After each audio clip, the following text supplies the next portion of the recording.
اعوذ باللہ من الشیطان الرجیم بسم اللہ الرحمن الرحیم السلام علیکم ورحمۃ اللہ وبرکاتہ۔ دوستو، پیش خدمت ہے سورہ سجدہ کے فضائل اور پراپرٹی سے متعلق پرابلمز کے لیے سورہ سجدہ کا ایک مجرب عمل۔ سورہ سجدہ کے فضائل احادیث کی روشنی میں ڈسکس کریں گے، اور اس میں سب سے پہلے تو ترمذی کے اندر ایک حدیث شریف ہے۔ ایک تو یہ ہے کہ سورہ سجدہ وہ سورہ مبارکہ ہے جسے حضور صلی اللہ علیہ وسلم نے کثرت سے پڑھا، اور اس کی برکت اور فضیلت بھی بہت زیادہ ہے۔ حضرت جابر رضی اللہ عنہ سے مروی ہے کہ حضور صلی اللہ علیہ وسلم سورہ سجدہ اور سورہ ملک جو ہے پڑھے بغیر سویا نہیں کرتے تھے۔ یہ ترمذی کے اندر بیان کیا گیا۔ اور حضرت ابن عمر رضی اللہ تعالیٰ عنہ سے روایت ہے کہ جو اس سورہ مبارکہ کو مغرب اور عشاء کے درمیان پڑھے گا گویا اس نے لیلۃ القدر کا قیام کیا۔ اور سورہ سجدہ جو ہے وہ قیامت کے دن اس طرح آئے گی کہ اس کے دو بازو ہوں گے، اور وہ اپنے پڑھنے والوں پر پردہ کرے گی، اور فرشتوں سے کہے گی کہ اس کو مت پکڑو، اسے چھوڑ دو، اس کا راستہ مت روکو۔ تو اسی طرح سے مختلف احادیث جو ہیں، ابن کثیر کے اندر ایک حدیث ہے، اس میں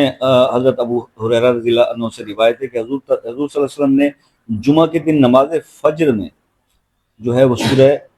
سجدہ جو ہے وہ انہوں نے پڑھی۔ اور یہ مطلب اس سے یہ ظاہر ہوتا ہے کہ جو میں نے پہلے بھی آپ کو کچھ دن پہلے ایک ویڈیو میں عمل بتایا تھا کہ سورہ سجدہ کو فجر کے وقت میں پڑھنے سے رزق میں اضافہ ہوتا ہے، تو یہ حدیث آپ دیکھ لیں، اور خاص طور پہ جمعے کے دن کا ایک عمل بھی میں نے آپ کو دیا ہوا ہے، ویڈیو بنا ہوا ہے، آلریڈی چینل پہ اپلوڈیڈ ہے۔ تو یہ احادیث کے جو آپ ریفرنسز کی بات کرتے ہیں نا، تو وہ اب سے میں نے یہی سوچا کہ کچھ نہ کچھ ساتھ جو ہے وہ بتا کے اس کے بعد اس کے فضائل بتائے جائیں۔ اور اسی طرح سے جناب کہ اسی طرح کی جو ہے باقی چیزوں میں عزت کے لیے، مطلب مرتبہ، عزت اور غلبہ، فتح حاصل کرنے کے لیے سورہ مبارکہ بہت مفید ہے۔ اور اگر ایسا ایک اس کا عمل میں آپ کو جو ہے ایک اور ایکسٹرا ایک عمل بتاتا ہوں اسی سورہ مبارکہ سے ریلیٹڈ، تو میرے جو ایسے بہن بھائی یا دوست ہیں جو ملازمت کرتے ہیں اور اپنے افسران کے رویے سے پریشان ہیں، آپ بتا نا کچھ افسر ایسے ہوتے ہیں، یا آپ کا ٹرانسفر ہو کے کسی اور شہر میں جاتے ہیں یا تو علاقے میں، تو وہ افسر نیا جو افسر ہے یا کوئی نیا افسر آتا ہے تو وہ ماتحت کے ساتھ اس کے جو تعلقات ہوتے ہیں یا ان کا جو، تو ایسی اگر کنڈیشن میں کوئی شخص گرفتار ہے، یہ ملازمت کرتا ہے سرکاری یا پرائیویٹ میں، اور اس کا جو افسر ہے، جو اس کے افسران، جتنے بھی افسران بالا ہے اس محکمے، اس ادارے کے اندر، وہ سختی سے پیش آتے ہیں یا ہمیشہ ناراض ہی رہتے ہیں، تو ایسے شخص کے لیے یہ عمل میں آپ کو آج بتانے جا رہا ہوں سورہ سجدہ کا۔ وہ یہ ہے کہ اس شخص کو چاہیے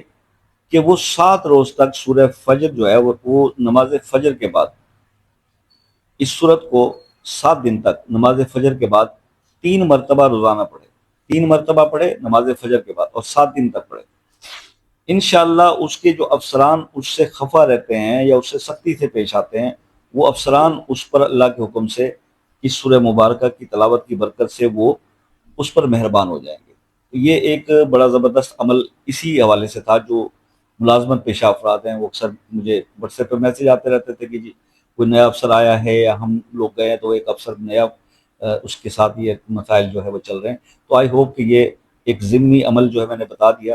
حالانکہ میں نے آج اس پہ گفتگو کرنی تھی پراپرٹی سے ریلیٹڈ مسائل کے اوپر، تو وہ بھی میں آج آگے اب آپ کو جو ہے وہ ذکر کرتا ہوں۔ بہرحال اس سورہ مبارکہ سورہ سجدہ کا ایک اور زبردست جو بینیفٹ ہے وہ بیماریوں میں شفا کے لیے ہے۔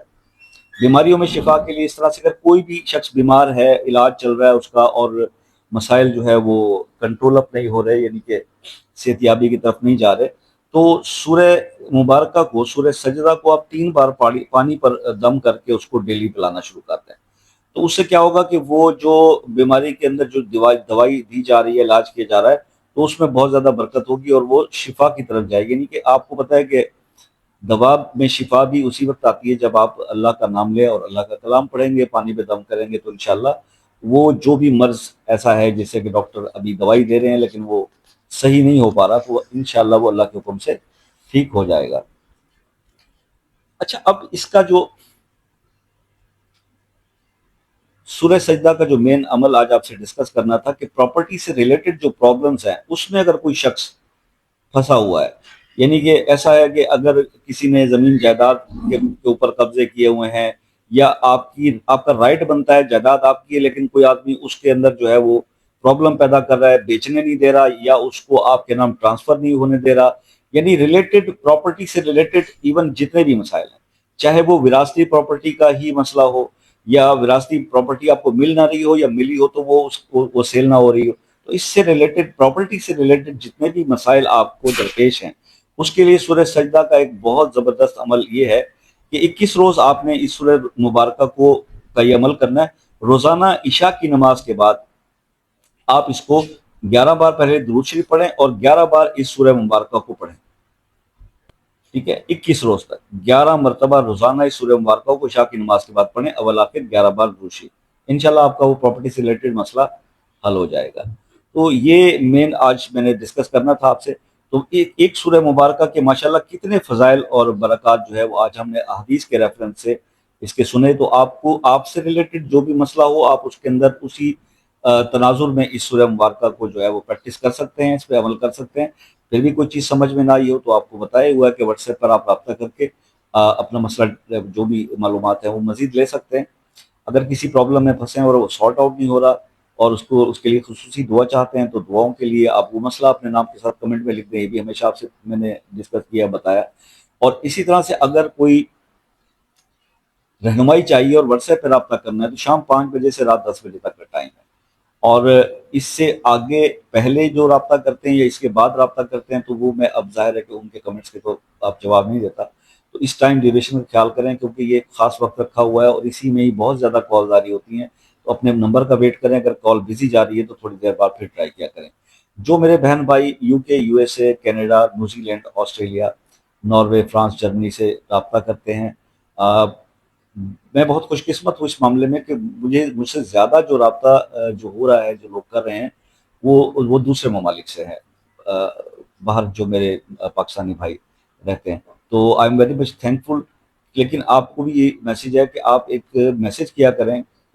کال کا ٹائم لے لیا کریں واٹس ایپ پہ، تاکہ آپ سے بات کرتے ہوئے کوئی اس کے اندر مداخلت نہ ہو، کوئی ایک تھورولی تسلی سے بات ہو سکے۔ تو اپنا بہت سارا خیال رکھیے گا۔ میں ہمیشہ آپ سے یہ ریکویسٹ کرتا ہوں کہ یہ دعاؤں کی بہت بڑی اہمیت ہے۔ میں نہ صرف آپ لوگوں کو جب میں کہتا ہوں کہ کوئی مسئلہ ہے تو بتائیے، ہم اس کے لیے دعا کریں گے، کیا پتہ اللہ تعالیٰ کس کی دعا کس وقت کس کے حق میں قبول کر لے۔ اسی طرح سے آپ لوگوں کو بھی میں اکثر یہ ہر ویڈیو میں کہا کرتا ہوں کہ دعاؤں میں یاد رکھا کیجیے، ٹھیک ہے؟ کیونکہ دعاؤں میں بڑی طاقت ہوتی ہے۔ زندگی رہی تو انشاءاللہ نیکسٹ ویڈیو میں ملاقات ہوگی، تب تک کے لیے اجازت دیجیے، اللہ حافظ۔